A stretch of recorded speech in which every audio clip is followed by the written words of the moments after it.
The naval Battle of Saint-Mathieu took place on 10 August 1512 during the War of the League of Cambrai, near Brest, France, between an English fleet of 25 ships commanded by Sir Edward Howard and a Franco-Breton fleet of 22 ships commanded by René de Clermont. It is possibly the first battle between ships using cannon through ports, although this played a minor role in the fighting. This was one of only two full-fledged naval battles fought by King Henry VIII's Navy Royal. During the battle, each navy's largest and most powerful ship, Regent and Marie La Cordelière, was destroyed by a large explosion aboard the latter. Background: although the War of the League of Cambrai, sometimes known as the War of the Holy League, was largely an Italian war, nearly every significant power in Western Europe participated at one point or another, including France, England, and Brittany.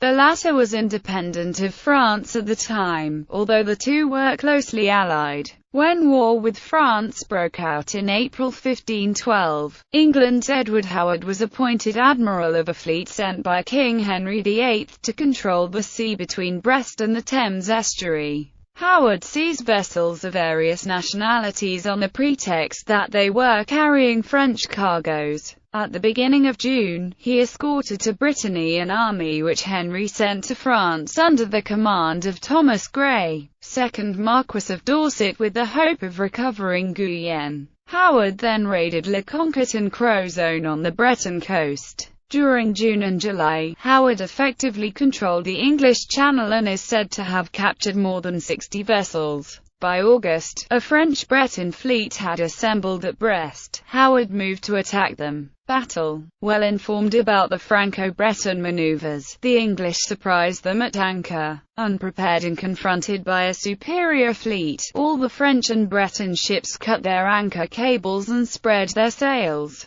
By accident, about 300 guests, including some women, were visiting the Breton flagship Marie La Cordelière when it was attacked. In the hurry, Hervé de Portes, Moga, the captain of the ship, could not disembark them, and the crew was thus reinforced by those involuntary combatants who, however, fought bravely. The two main ships faced the enemy to cover the retreat of the rest of the fleet to the port of Brest. Under English fire, Marie La Cordelière, with 1,000 tons, one of the largest in her time, sailed towards the Regent. With 600 tons, the largest and most powerful ship in the English Navy, the Sovereign and the Mary James rushed to rescue the Regent and surrounded the Cordelière, while the superior fire of the Mary Rose badly damaged the Petite Louise, which was forced to retreat. The Cordelière remained alone among the English fleet, with the exception of the small Nef de Dieppe which harassed the English ships.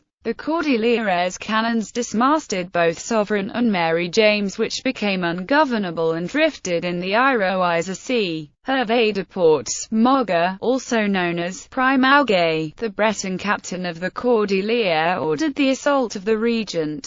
Grappling hooks were thrown and the two ships were tied together. The seamen of the Marie La Cordelière rushed on the Regent's deck, which was constantly being reinforced by English ships transferring their crews on the Regent. The little Nef de Dieppe maneuvered skillfully to bombard these new assailants. The deck of the Regent was covered by blood when, suddenly, the Cordelière exploded. The flames spread to the Regent and both ships sank. The crews of both ships were almost entirely annihilated. Only 20 wounded Breton sailors out of 1,250 were saved from the Cordelière and 60 out of 460 English from the Regent. Howard was devastated by the death of Thomas Nevet, commander of the Regent, and vowed that he will never see the king in the face till he hath revenged the death of the noble and valiant knight. Sir Thomas Nevet, over the next 2 days, with the French fleet in Brest. The English fleet captured or destroyed 32 French vessels and recovered the valuable French anchors before returning to England. As a result of the engagement, Sir Edward Howard was made Lord High Admiral by Henry VIII.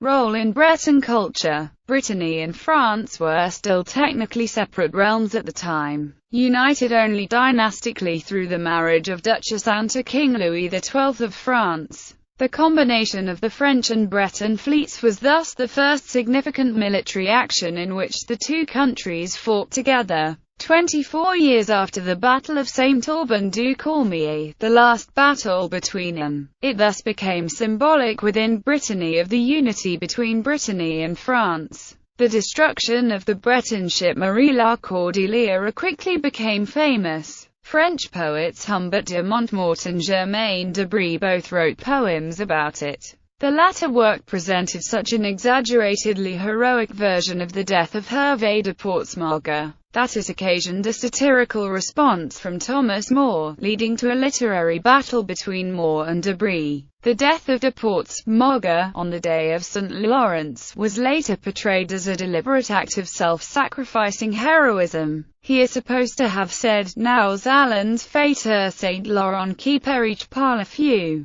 before blowing up the ship to avoid its capture. In fact, there is no evidence that the explosion was intentional, and early literary accounts make no such claims. This version was commemorated by the Breton poet Théodore Botrel. A similar version is portrayed by Alan Simon in the song Marie la Cordillera from Anne de Bretagne. Ships involved.